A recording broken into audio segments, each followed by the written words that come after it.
नमस्कार। आज यहाँ पर तृणमूल कांग्रेस कार्यालय कालचिनी ब्लॉक में हम लोग एक प्रेस कॉन्फ्रेंस कर रहे हैं, जिसमें हमारे ब्लॉक यूथ के सभापति है, अंचल सभापति है और भी कुछ लोग बाहर हैं। प्रेस कॉन्फ्रेंस करने का मकसद है जो विभ्रांत फैलाने की कोशिश हो रहा है भाजपा के द्वारा और गरीब लोगों के साथ जो अन्याय हुआ है उसके खिलाफ में। विगत कुछ दिन पहले शायद 8 तारीख को एक पदयात्रा हुई थी। ममता बनर्जी बगान को लेकर एकदम सेंसिटिव है और जो बगान में जो दलाल चक्र चल रहा है इसको लेकर हमारे सांसद माननीय सांसद प्रकाश चिकबड़ाक महाशय के नेतृत्व में पीएफ ऑफिस का घेराव किया गया था कि दो दलाल चक्र वो बंद होना चाहिए। गरीबों का पैसा लूटा जा रहा है, डुप्लीकेसी किया जा रहा है, बंद होना चाहिए। लेकिन उसके काउंटर में सांसद भाजपा के मनोज टिग्गा को बहुत मिर्ची लगा। मिर्ची लगने के बाद वो माननीय सांसद प्रकाश चिकबड़ाक के बारे में उलझुल बातें करने लगा। कहाँ का रिश्ता को कहाँ जोड़ के उसको प्रकाश चिकबड़ाक से जोड़ने की कोशिश किया, लेकिन प्रूफ नहीं कर पाया। जब माननीय सांसद ने उनको कोर्ट में लाने की बात कही, कानूनी कार्रवाई करने की बात कही, तो वो उनका चेहरा डाउन हो गया। तो आज हम लोगों को पता चला, उस समय हम लोग सोचने लगे कि पीएफ का दलाल चक्र बंद किया जाए। इसको लेकर माननीय सांसद के नेतृत्व में, प्रकाश चिकबड़ाक के नेतृत्व में आंदोलन हो रहा है, जिसको भाजपा का सांसद नाटक बोल रहा है। तो हम लोग सोचने लगे कि इसमें विरोध होने वाले कौन सी बात है। ये तो अच्छी बात है गरीबों के लिए, जो बगान के गरीब है, जिनका पीएफ का पैसा लूटा जाता, अच्छी बात है।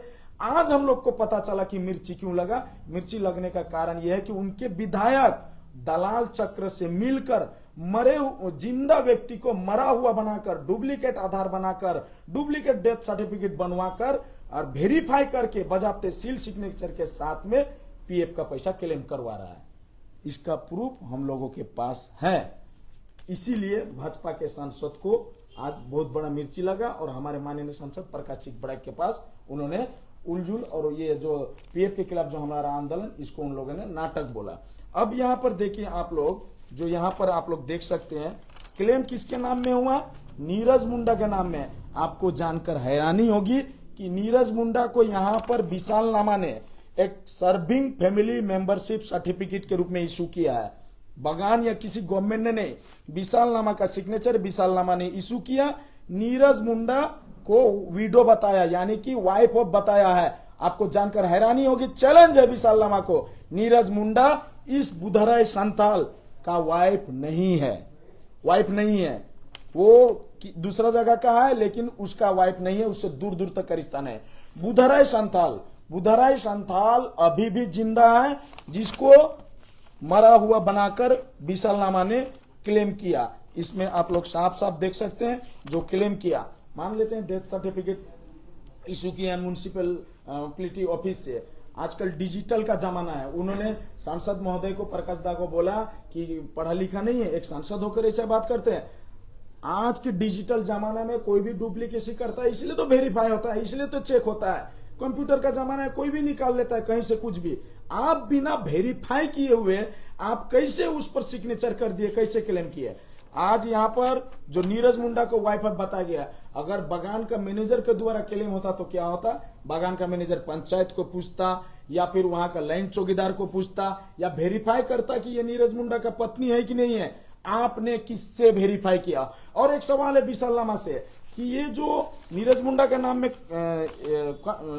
ये किया गया, क्लेम किया गया पैसा पीएफ का, बुधराय संताल जबकि जिंदा है, तो आप ये बताइए क्या बुधराय संताल का कोई फैमिली मेंबर आया था? बुधराय संताल का माँ जिंदा है, उसका माँ को भी डेथ दिखाया गया है, अभी भी जिंदा है। हमारा वहाँ पंचायत है परजुलिप गुड़िया, उसके एरिया के वार्ड के, हमने सब तरह से इंक्वायरी किया, क्या उसका कोई आया था? आपने इंक्वायरी क्यों नहीं किया? आपने इस तरह का सिग्नेचर क्यों किया? मतलब कोई दलाल आया था। जब उसका बेटा नहीं आया, उसका मां नहीं आया, उसका पत्नी नहीं आया, तो आपने किसके कहने पर यह वेरीफाई किया? घर का तो कोई सदस्य होना पड़ेगा, कोई मेंबर होना पड़ेगा या कोई पंचायत तो होना पड़ेगा। आपने किस आधार पर इस वेरीफाई सिग्नेचर किया और ये बताने की कोशिश किया कि बुधराय संताल वाकई में मर गए? यहां तक कि विशाल नामा ने पीएफ डिपार्टमेंट को भी एक सर्टिफिकेट इशू किया। क्या इशू किया? बुधराय एक संथाल है। अब नीरज मुंडा के नाम में ये हुआ है, क्लेम हुआ है, मुंडा अलग है, संथाल अलग है। अब नीरज मुंडा का जो बुधराय संथाल का पीएफ में रिकॉर्ड से मैच नहीं कर रहा, उसको भी सर्टिफाई करने का काम विशाल नामा ने किया है कि यहाँ पर पीएफ रिकॉर्ड में जो क्लेमर का नाम है वो अलग है और नीरज मुंडा ये बुधराज संताल का पीएफ रिकॉर्ड से ये नहीं मिल रहा है, उसको भी विशालनामा ने ये किया। ये तो कोई गवर्नमेंट का नहीं है ना, तो आप तो अच्छी तरह जान रहे हैं कि इसमें कुछ ना कुछ झोल है, कुछ ना कुछ गड़बड़ है। तो ये दलाल के साथ जो मिलकर आज विशालनामा ने जो ये कांड किया है, इस पर सख्त से सख्त कार्रवाई होनी चाहिए ताकि आने वाला दिन में ऐसा कुछ भी ना करे। सोच के देखिए, यहाँ जिंदा है बुधराज संथाल, उसको डेट डिक्लेयर कर दिया गया है, आप वेरीफाई कर रहे हैं सिग्नेचर किसका है। यहाँ विशालनामा विधायक का सिग्नेचर है और किसी का सिग्नेचर नहीं। तमाम के तमाम सर्टिफिकेट कागज में विशालनामा कोई वेरीफाई बिना किए हुए करता है।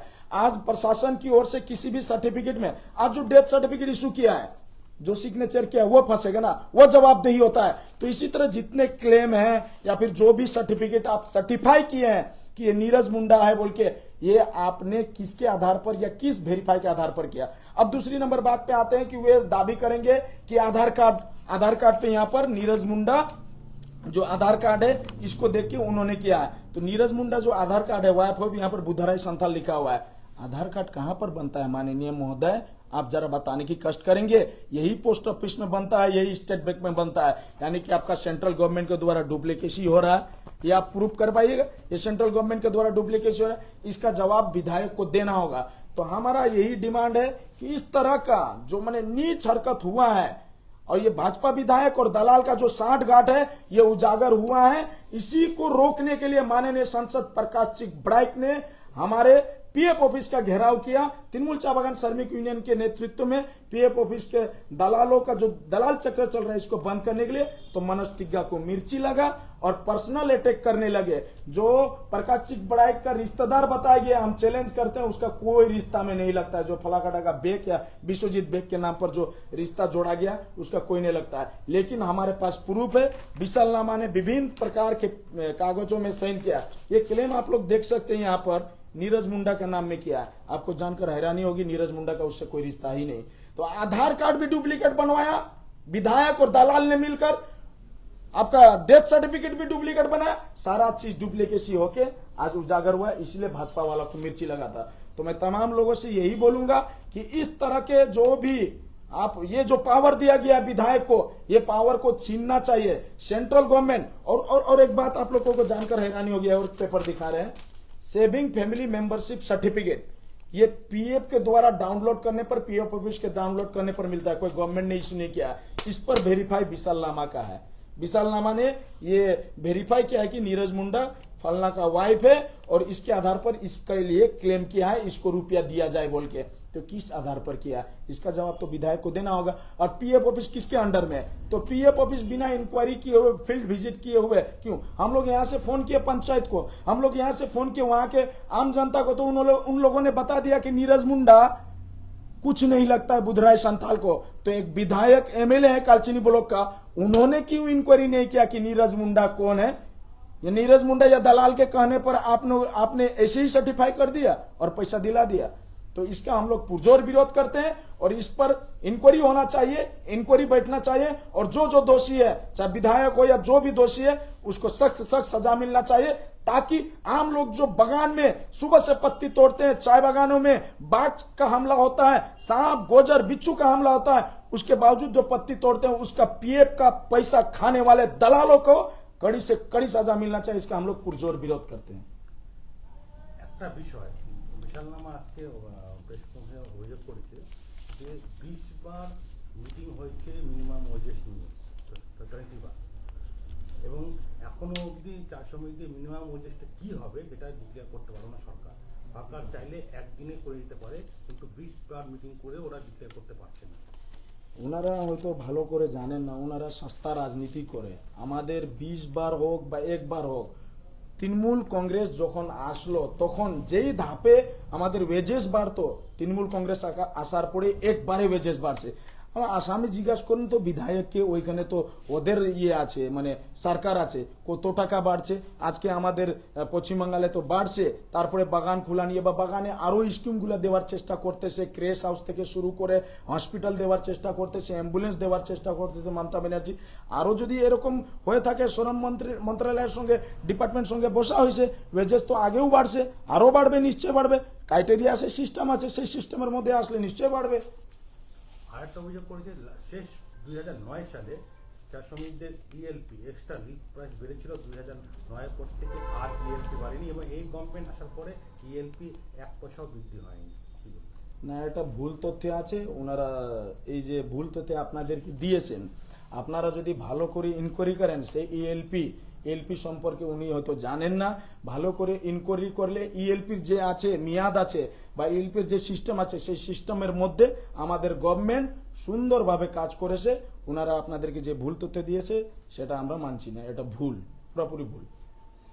जी बीजेपी विधायक विशाल लामा द्वारा ये कहा जा रहा था कि जो सर्टिफिकेट है वो तो आप लोग कई सरकार के अधीन में कार्यरत एडमिनिस्ट्रेटिव या अधिकारी द्वारा बनाया गया है, उसका कार्रवाई आप लोग क्यों नहीं करते? अच्छा, उसका कार्रवाई तो हम लोग को अभी पता चला। ये जो राज्य सरकार के द्वारा, राज्य सरकार ने तो इशू नहीं किया, म्युनिसिपैलिटी इशू किया है, राज्य सरकार के अंडर में आते हैं। वो विशाल नामा का भी है, हैदर अंसारी का भी है। ये सर्टिफिकेट इशू किया तो वो एक विधायक वो सिग्नेचर कर रहे हैं एक सर्टिफिकेट के ऊपर, उनका दायित्व तो नहीं बनता है कि ये डुप्लीकेट है या ओरिजिनल है। जब हम लोग बताएं तो बोल रहा है, अगर हम लोग इसके खिलाफ में नहीं होते तो ये राज्य सरकार का इशू हुआ है, तो राज्य सरकार हमारा, हम क्यों आवाज उठा रहे हैं? तो सेंट्रल गवर्नमेंट के द्वारा तो आधार कार्ड बनता है, तो फिर आधार कार्ड में डुप्लीकेसी कहां से हुआ? अरे जमाना है वैसा ही, कुछ लोग दलाल डुप्लीकेसी करते हैं, चाहे वो घर में बैठ के करते हो या कंप्यूटर के द्वारा करते हैं। इसी को तो रोकना है। आपने क्यों नहीं रोका? हम लोग तो रोकने के लिए आंदोलन भी किया और आज भी आवाज उठा रहे हैं। आपने क्यों नहीं रोका? आप कैसे वेरीफाई किए? उनके द्वारा जो वक्फ बिल को लेकर अभी जो फिलहाल में प्रदर्शन वगैरह चल रहा है, इसमें भी उनके द्वारा कहा गया कि भ्रम फैलाने की कोशिश टीएमसी सरकार या तो इन लोगों के द्वारा किया जा रहा है, जबकि ये बिल किसी के अधिकारों को हनन नहीं करता है। देखिए, हम लोग पश्चिम बंगाल एक शांत और सबसे शांत प्रिय वातावरण में यहाँ के लोग रहते हैं। आज पश्चिम बंगाल में जो अशांति फैलाने की कोशिश कर रहा है, एक बात आप लोग अच्छी तरह जानते हैं कि जितना दंगा फसाद या अशांति होगा, इससे पॉलिटिकल लाभ बीजेपी को है। ये बात को बीजेपी अच्छी तरह जानते हैं, इसलिए वही कोशिश करे। हमारी पश्चिम बंगाल की मुख्यमंत्री ममता बनर्जी ने साफ शब्दों में कहा है कि पश्चिम बंगाल में वक्फ बिल लागू नहीं होगा। तो हमारे पश्चिम बंगाल के मुख्यमंत्री ने जब बोल दिया है, और भ्रम की बात है, तो भ्रम फैलाने के यहाँ सवाल ही पैदा नहीं होता है, क्योंकि ये वक्फ बिल जो लाया है ये अगेंस्ट में लाया है। सिर्फ ममता बनर्जी ने टोटल 223 के आसपास संसदों ने विरोध में वोट किया है, उसके बावजूद बाहुबल के आधार पर, संख्या बल के आधार पर उन्होंने इसे पास किया। वक्फ बिल किसी और का संपत्ति है, वक्फ किसी और का दान किया हुआ प्रॉपर्टी है, उसका पर्सनल प्रॉपर्टी, इसको आप छीनने का कोशिश करेगा। इसके खिलाफ ममता बनर्जी की भी लड़ाई जारी है, सबका लड़ाई जारी है। लेकिन जो भी अशांति या जो भी दंगा फसाद करेगा, उसके खिलाफ हम लोग भी हैं, ममता बनर्जी है, और समस्त देशवासियों को एक होना पड़ेगा। शांति तरीके से आंदोलन हो रहा है और ममता बनर्जी फिलहाल मीटिंग भी बुलाए, इसका समाधान होगा। ममता बनर्जी हमेशा हक के साथ खड़ी रहती है। कुछ दिनों पहले आप लोगों की नेता द्वारा प्रश्न उठाया गया था कि इस 30% लैंड जो इंडस्ट्रियल सेक्टर को दिया जाएगा, उसमें कहाँ प्रमाण है, ये दिखाने के लिए प्रश्न उठाया गया था। कि हालांकि अभी गोपीमन जो ग्राउंड है, जो गोपीमन का जो चाय बागान है, उसमें इंडस्ट्रियल सेक्टर बन रहा है, तो ये जवाब उनके द्वारा दिया जा रहा है कि इंडस्ट्रियल सेक्टर तो बन रहा है। गोपी मोहन में तो चाय बागान था, है नहीं था। वो भी सालों साल पहले, शायद हम लोग छोटे थे उस समय, हम अपने आंख से भी नहीं देखे। जब मैं कॉलेज पढ़ता था उस समय सुना। उसके बाद में क्या वो जमीन खाली है, तो आज अगर वहाँ इंडस्ट्रियल सेक्टर बन रहा है तो क्या इसमें क्षति है? उससे तो रोजगार मिलेगा। लेकिन इसका मतलब ये नहीं, मैं बोल रहा हूँ था, वहाँ बागान का नामो निशान भी नहीं, एक भी चाय गाछ नहीं। तो वहाँ अगर कुछ इंडस्ट्रियल सेक्टर बन रहा है तो अच्छी बात है, क्योंकि रोजगार मिलेगा। लेकिन जहाँ बागान ऑलरेडी है, उस बागान को उखाड़ के इंडस्ट्रियल सेक्टर बनेगा, ऐसा भूल तथ्य है, एकदम ही भूल है। अगर जहां खाली है वहां अगर बना रहा है चाय बागान नहीं उखाड़ के, और वो भी वहां का जनता अगर साथ में है, तो ममता बनर्जी ने तो प्रेस कॉन्फ्रेंस करके बोला जो 50% था उसको हटा के फिर से 30% ही मिला है। जो ये तो पहले से ही है, ऐसा नहीं है 30% पहले से ही है। 30% जमीन 15% जमीन ले सकता है, बल्कि ये पहले से ही है। तो गोपी मोहन को जब बात बोले वहां तो मैं देखा ही नहीं, वहां तो घर भी बन गया, बहुत कुछ बन गया बहुत पहले से। और अगर वहाँ इंडस्ट्रियल बन रहा है तो वहाँ के लड़कों को, यहाँ के वहाँ के लोगों को रोजगार मिलेगा, ये अच्छी बात है।